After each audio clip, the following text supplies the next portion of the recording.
Bismillahirrahmanirrahim. Ramadan Mubarak.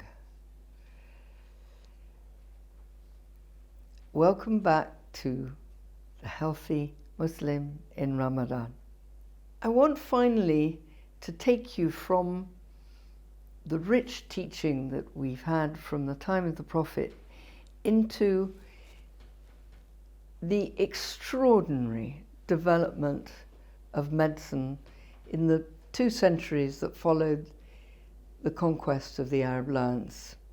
Islam invented medicine, not the simple medicine of traditional healing and so on. That's been known all over the world everywhere because it is human to take medicine. It's the one thing that distinguishes man from the animals, as William Osler said rather sarcastically. But we should be proud of what Islam achieved in those days. I say it because as a new Muslim, as a convert Muslim, I've come slowly to appreciate what adherence to the Quran and Sunnah achieves in a human being in terms of his ability to be effective, to be a leader, to discover things and apply them, to develop systems, to develop communities in which things are applied. And the development in that golden age of Islam was really remarkable. Of course, there had been great civilizations. The Chinese civilization was awesome. The Egyptian civilization was awesome. But Europe was still in the Dark Ages. There was nothing to compare with the genuinely new advances and applications of scientific thought that was created in Islam in those days. Nothing in the Chinese civilization, nothing in the Egyptian civilization, or indeed in other ones. What the Muslims were able to do was to be fascinated with what they saw as truth, that in science they discovered God. In science they discovered the truth of the creation. They respected it, developed it, and applied it. So the Islamic approach to medicine was always an affirmation of Tawheed, which formed the core of its practitioners' spiritual beliefs. And many of them were alim, were scholars in Quran and jurisprudence, as well as in philosophy and other dialectic sciences. What was clear was, like at the time of the Prophet, the entirety of the individual human being was studied, not merely a part or a split-off bit of his chemistry, but his entire human personality. And the man in his sickness was seen in the context of his creational reality, that it was part of his destiny to be sick at this time. There was a spiritual meaning to what he was going through. All of this led to a very profound learning, which was written down and much valued by the people who, from the West, who came to learn it from the Arabic text, so much so that the first books, that many of the texts were translated into Latin, and the first Arab books to be printed, the Latin translations to be printed, were indeed textbooks of medicine. That's really, really what people wanted. Even when entire Islamic libraries were burned in later times, the textbooks of medicine were preserved. This was, of course, holistic medicine. We've lost it and we're trying to rediscover it. Scholarship was awesome. Books were written with difficulty. It was written by longhand. They didn't have typewriters. But we're lucky that many texts, whether in their original or in their Latin translations, have been preserved.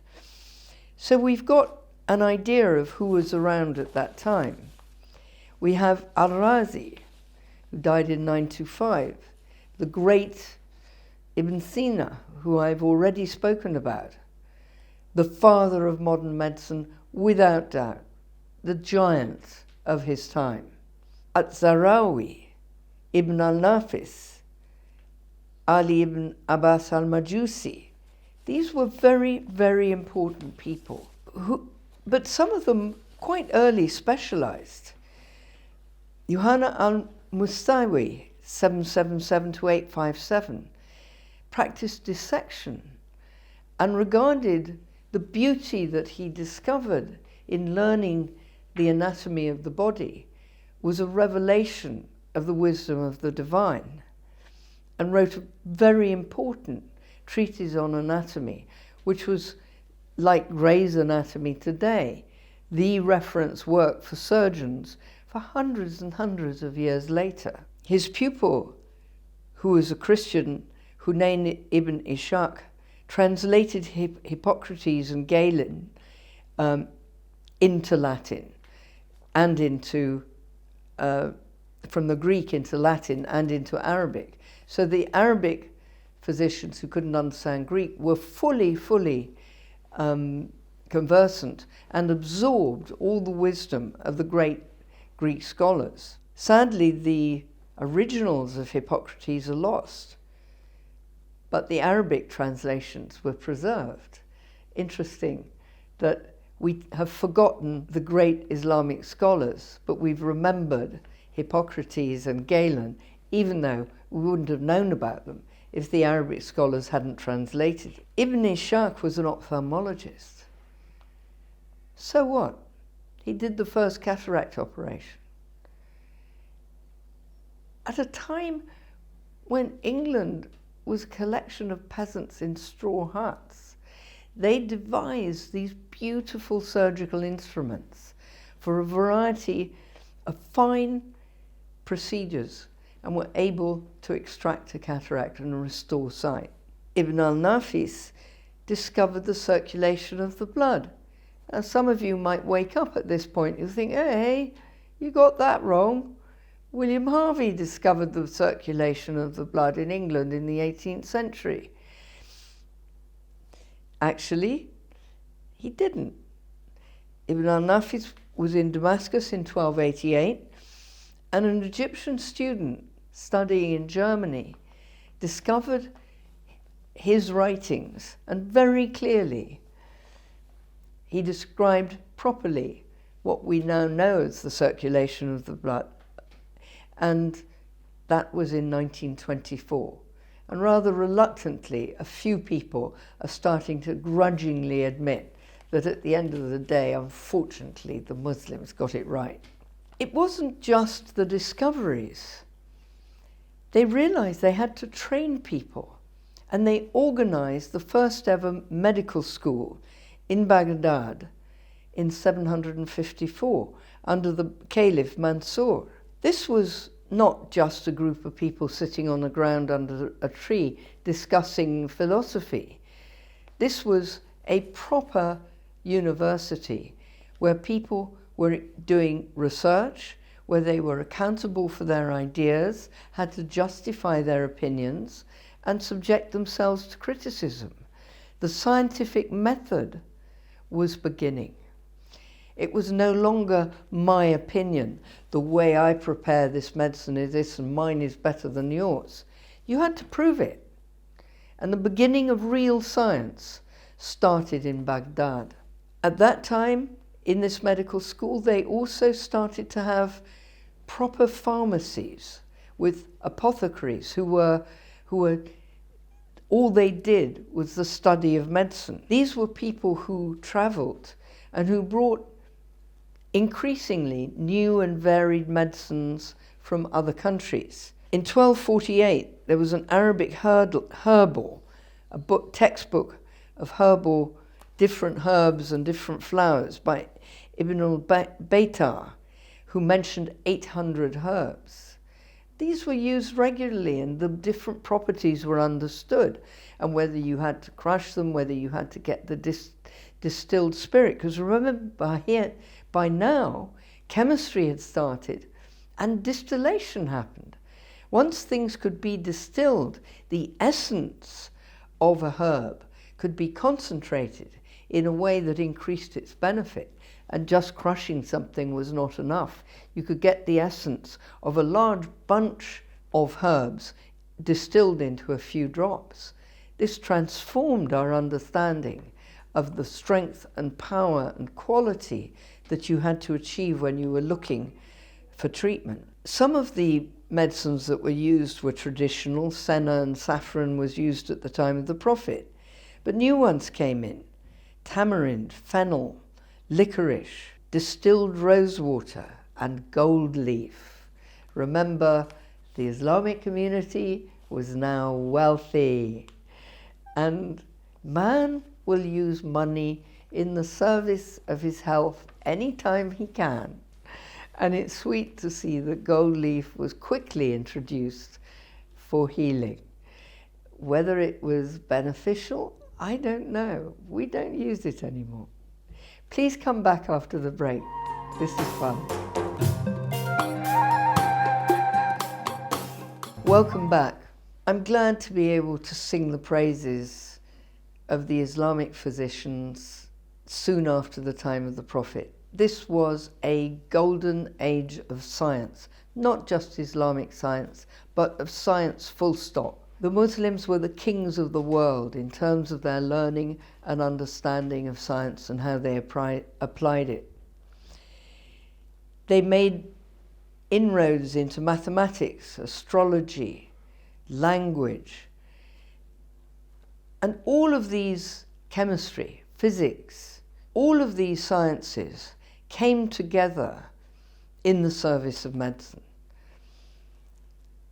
Cordoba was in Spain, although at the far fringe of the empire, became a hub for every single exercise of learning, whether it was jurisprudence, philosophy, law, or the practice of medicine. Not only were the Muslims excited by their new developments, but they were deeply connected to the Christians and the Jews of that time.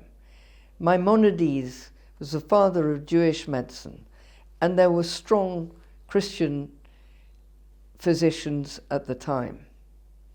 Ibn Rushd, Averroes, was the most famous Muslim physician of his time, not as famous as Ibn Sina, even though he himself wrote a very important book, the Kitab al-Kulliyat fi al-Tib, a general reference on medicine, which was translated into Latin and Hebrew. So it shows the connection between the Muslims, the Christians, and the Jews. Ibn Rushd was not only a physician, he was also a judge, and he was the personal physician of the governor of Cordoba. Everybody was at peace in those days, and there was such easy intercommunication and respect between the three faiths. In Ibn Rushd's book, reading it, you think, hey, this could be any modern textbook. He starts off with anatomy. He then goes on to physiology, describing the functions of different organs. He then describes diseases that can come to the body, diseases from tumors, diseases from infection, and so on, diseases of the circulation. He then describes what the patients look like when they suffer from these diseases, what we would call clinical syndromes. He then describes healthcare, how to keep healthy, how to help the sick, and specific treatments for different illnesses, with medication, with diet, and with spiritual healing. Spiritual healing then was a normal and easy, accepted treatment of the sick. The respect for anatomy was absolute. And Ibn Rushd said, "Who practices autopsy, his faith in God increases." By this time, of course, the Islamic world was wealthy. You only have to look at the architecture of Cordoba, what is left of it in Spain now, to wonder at the aesthetic brilliance of the Muslims at that time. By this time, hospitals were funded by the state, not just medical schools, which were started in Baghdad, but hospitals. And the state saw it as their duty to look after the sick. They didn't charge for it. It wasn't a problem of having insurance. It was your right as a human to have the state be concerned about your health. By the 12th and 13th centuries, they were fully developed with lecture halls, separate facilities for men and women, pharmacies, laboratories, and libraries. People would stay for a long time. They had rest, they had music, they had massage. It wasn't just treatment with a physiotherapist and with some medicine. There were many other ways by which they were helped back into health, not least by a deep understanding of who they were as an individual. And the illness was seen in the totality of its setting of that person at that time in their life. In Egypt in the 11th century, there were the first hospitals for the compassionate care of the mentally sick. Remember what England was like in the 19th century. We had a lunatic asylum that was described as bedlam. People were given coarse clothing and they were allowed to sit in their natural excretions without being washed. They were chained. When they screamed too much, iced water was thrown over them, or they were immersed in an iced bath. Compare that to the 11th century, 8 centuries earlier. There were gardens, there were fountains, there was lute music, there was massage, there was fragrance, there was very careful attention paid to the cleanliness, nutrition, and comfort of the individuals who were troubled. And there were 10 attendants for each patient. I urge somebody in the Islamic world to build that hospital again in all its specifications. And I will volunteer willingly to be the first patient. I'm obviously crazy. I can't wait to have that treatment. Now people fear going to psychiatrists. They fear what might happen if they have the treatments that are being recommended with strong drugs and electric shock and brain neurosurgery. What will emerge at the end of those treatments? Will it be me? Will the person I know myself to be still be there? It's a deep fear of many people entering treatment today. My hero Ibn Sina, his work was used until the 18th century.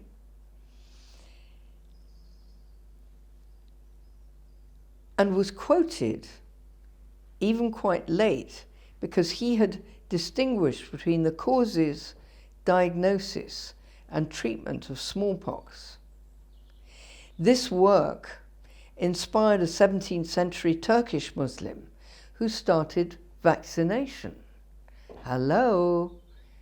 Didn't Jenner discover vaccination in the 19th century? Nope. It was a Turkish physician in the 17th century. And we know that for sure because an intrepid and totally crazy aristocratic woman called Lady Mary Montagu went over to Turkey and had her son vaccinated at that time, a full 2 centuries before Edward Jenner. But when she tried to introduce these ideas in England when she returned, she was laughed at. Of course, people always laugh at women. That is par for the course.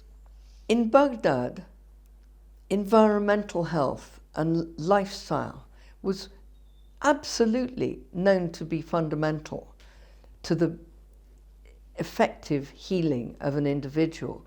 And physicians would work within the patient's home and would rearrange his environment in such a way as to produce more quiet, better air.